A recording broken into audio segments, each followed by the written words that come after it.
Assalamualaikum warahmatullahi wabarakatuh. Perkenalkan, saya Aura Salsabila Dewi Maesta, NPM 2203050133. Di sini saya akan mempresentasikan hasil ATS literasi data yang saya kerjakan. Pentingnya literasi data bagi seorang guru.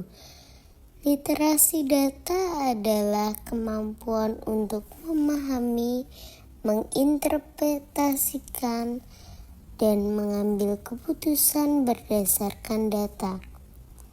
Dengan literasi data yang baik, seseorang dapat menjadi lebih terampil dalam mengelola informasi, membuat keputusan yang informasional, dan mengembangkan pemahaman yang lebih mendalam tentang dunia di sekitar mereka. Literasi data bukan hanya keterampilan yang penting dalam pendidikan, tetapi juga dalam kehidupan di era sehari-hari dan karir di era yang digital ini. Guru dituntut untuk melek data dalam konteks pembelajaran abad 21. Maksudnya yaitu di era digital yang serba cepat ini dapat menjadi aset yang sangat berharga, dan data dapat memberikan wawasan yang mendalam tentang siswa, proses pembelajaran, dan efektivitas metode pembelajaran. Ketika guru memahami dan mampu menganalisis data, mereka dapat 1. Memersonalisasi pembelajaran, yaitu dengan menganalisis data tentang gaya belajar, kekuatan, dan kelemahan setiap siswa. Guru dapat menyusun rencana pembelajaran yang lebih individual dan efektif. Yang kedua, mengidentifikasi area yang perlu untuk ditingkatkan, yaitu data dapat menunjukkan di mana siswa mengalami kesulitan atau di mana materi pembelajaran kurang efektif. Hal ini memungkinkan guru untuk melakukan intervensi yang tepat waktu. Yang ketiga yaitu mengevaluasi efektivitas pembelajaran. Dengan melacak perkembangan siswa dari waktu ke waktu, guru dapat mengukur keberhasilan program pembelajaran yang dia buat dan melakukan penyesuaian jika diperlukan.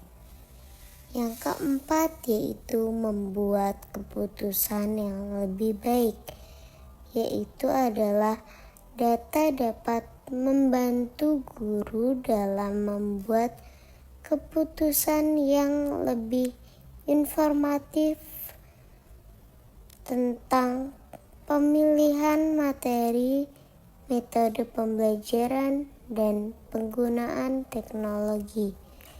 Yang kelima yaitu peningkatan kolaborasi. Guru dapat memberikan data dengan rekan sejawat, orang tua, dan administrator untuk meningkatkan kualitas pendidikan secara berkeseluruhan. Contoh penerapannya yaitu 1. Menggunakan platform pembelajaran online Platform seperti Google Classroom, Moodle, atau Edmodo mengumpulkan data tentang aktivitas siswa seperti waktu yang dihabiskan untuk menyelesaikan tugas, tingkat keberhasilan kuis, dan partisipasi dalam diskusi. Data ini dapat membantu guru mengidentifikasi siswa yang membutuhkan bantuan tambahan. Yang kedua yaitu menganalisis hasil tes dan kuis. Dengan menganalisis pola jawaban siswa, guru dapat mengidentifikasi konsep yang sulit dipahami dan menyesuaikan pengajarannya. 3. Menggunakan aplikasi pelacakan kemajuan siswa. Aplikasi seperti Seesaw atau Kelas7 memungkinkan guru untuk melacak perkembangan sosial, emosional, dan akademik siswa secara individual. Yang keempat yaitu mengumpulkan umpan balik dari siswa. Melalui survei atau angket, guru dapat mengumpulkan data tentang preferensi belajar siswa, tingkat kesulitan materi, dan kepuasan mereka terhadap proses pembelajaran. Yang kelima yaitu memanfaatkan data besar. Guru dapat mengakses data besar atau big data untuk mengidentifikasi tren dalam pendidikan seperti kinerja siswa di tingkat nasional atau internasional, dan menggunakan informasi ini untuk meningkatkan praktik pengajaran. Pada contoh data yang telah diberikan, terlihat bahwa jenis kelamin perempuan lebih banyak dari laki-laki, yaitu jenis kelamin perempuan berjumlah 57% dan laki-laki hanya berjumlah 43%-nya. Terdapat 35% dalam sebuah kelas yang diteliti, di mana terbagi menjadi 2 bagian, yang 43%-nya itu sebanyak 15 siswa adalah laki-laki, dan 57%-nya itu sebanyak 20 siswa adalah siswa perempuan. Dari data yang telah ditetapkan, kita dapat mengubah menjadi diagram batang seperti pada gambar, yaitu berisi rekap data pretest dan posttest literasi data kelas 4 SD maju lancar. Data di atas memuat nilai pretest dan posttest dari masing-masing soal yang diujikan. Terdapat kenaikan nilai dari setiap soal yang diujikan. Peningkatan nilai pretest dan posttest. Pada diagram di samping diagram nilai pretest dan posttest, sehingga dari hasil penjabaran tadi dapat disimpulkan bahwa 1. Peningkatan nilai 4 2,34 adalah 80. Terdapat kenaikan nilai pada hasil post-test, sehingga dari hasil penjabaran tadi dapat disimpulkan bahwa peningkatan nilai 42,3480 terdapat kenaikan nilai pada hasil post-test. Selanjutnya terdapat perbandingan nilai pretest antara nilai pretest laki-laki dan nilai pretest perempuan. Dapat disimak dari diagram tersebut, yaitu ada masing-masing indikator, yaitu pemahaman konsep literasi data, kemampuan mengumpulkan data, kemampuan mengolah data, kemampuan menganalisis data, kemampuan menggunakan data. Dari perbandingan nilai pretest antara laki-laki dan perempuan, terlihat bahwa skor rata-rata pretest perempuan lebih tinggi daripada skor rata-rata pretest laki-laki. Selanjutnya ada perbandingan nilai post-test antara siswa laki-laki dan siswa perempuan. Dapat dilihat langsung pada diagram batang yang telah disediakan. Di situ terlihat dari pemahaman konsep literasi data, kemampuan mengumpulkan data, kemampuan mengolah data, kemampuan menganalisis data, dan kemampuan menggunakan data dimenangkan oleh siswa perempuan. Siswa perempuan unggul dalam semua kategori yang telah dicantumkan.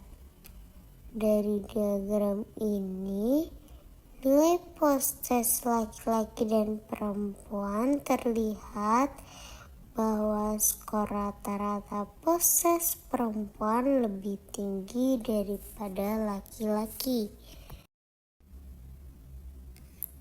Selanjutnya yaitu ada hasil pretest dan post-test yang telah digabungkan antara siswa perempuan dengan siswa laki-laki.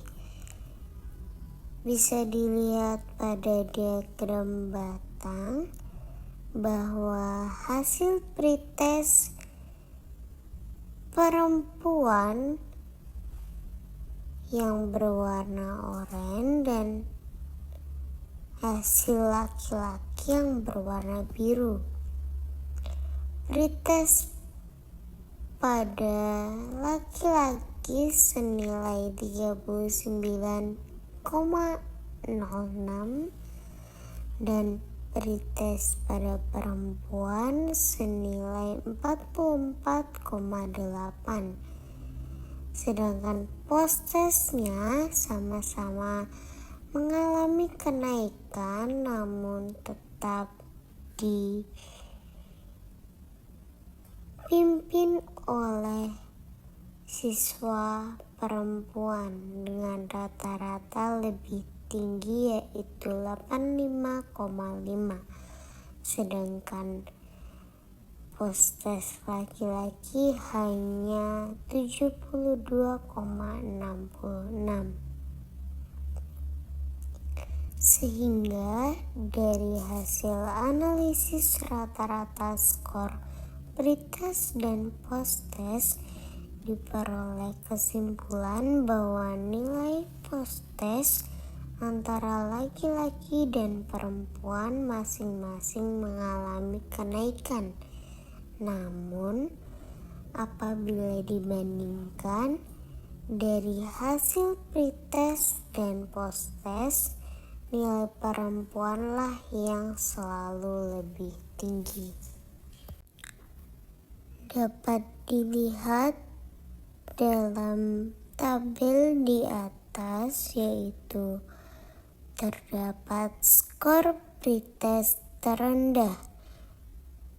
Skor pretest terendah dari laki-laki adalah 32 yang didapatkan oleh Faisal, dan skor pretest terendah perempuan yaitu adalah 40 yang didapatkan oleh 4 anak, yaitu Siti, Sena, Bella, dan Fani.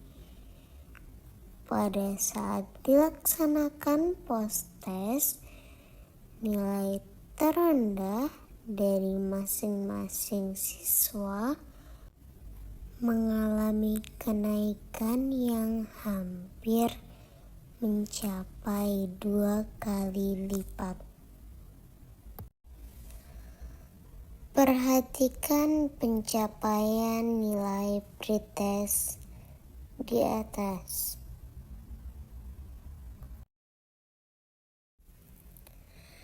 Dari skor pretest di atas dapat dilihat nilai rata-rata kelas, yaitu dari sejumlah siswa yang berjumlah 42 siswa di kelas 4 SD Maju Lancar, terdapat bahwa siswa yang mencapai rata-rata kelas sebanyak 21, sedangkan 14 siswa lainnya mencapai nilai rata-rata di bawah rata-rata kelas. Selanjutnya, pada pencapaian nilai posttest bisa dilihat pada diagram batang yang telah kami sajikan bahwa dari skor posttest didapatkan nilai rata-rata kelas yaitu 80, dengan jumlah siswa yang mendapatkan nilai posttest di atas rata-rata kelas yaitu sebanyak 19 siswa dan sebanyak 17 siswa mendapatkan nilai posttest di bawah rata-rata kelas. Selanjutnya, diagram kriteria peningkatan. Dapat dilihat diagram tersebut mewakili bahwa dalam kategori tinggi terdapat frekuensi sejumlah 1 siswa dengan presentasi 3%. Kemudian pada kategori sedang terdapat frekuensi sebanyak 18 siswa memiliki persentase sebanyak 51%. Selanjutnya yaitu pada kategori rendah terdapat frekuensi 0 siswa dengan persentase 0%. Dan yang terakhir yaitu persentase terjadinya penurunan dengan frekuensi 16 siswa dan dengan persentase 46%. Hal ini setara dengan jumlah siswa kelas 4 SD maju lancar, yaitu jika dijumlahkan frekuensinya mencapai 35 siswa.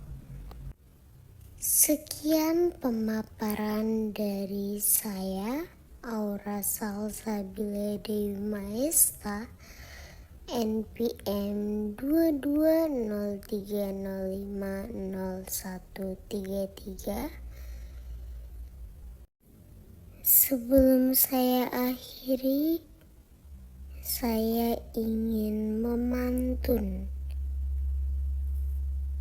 Ke pasar membeli dondong. Sekian dari saya. Jangan lupa di like dong. Wassalamualaikum warahmatullahi wabarakatuh.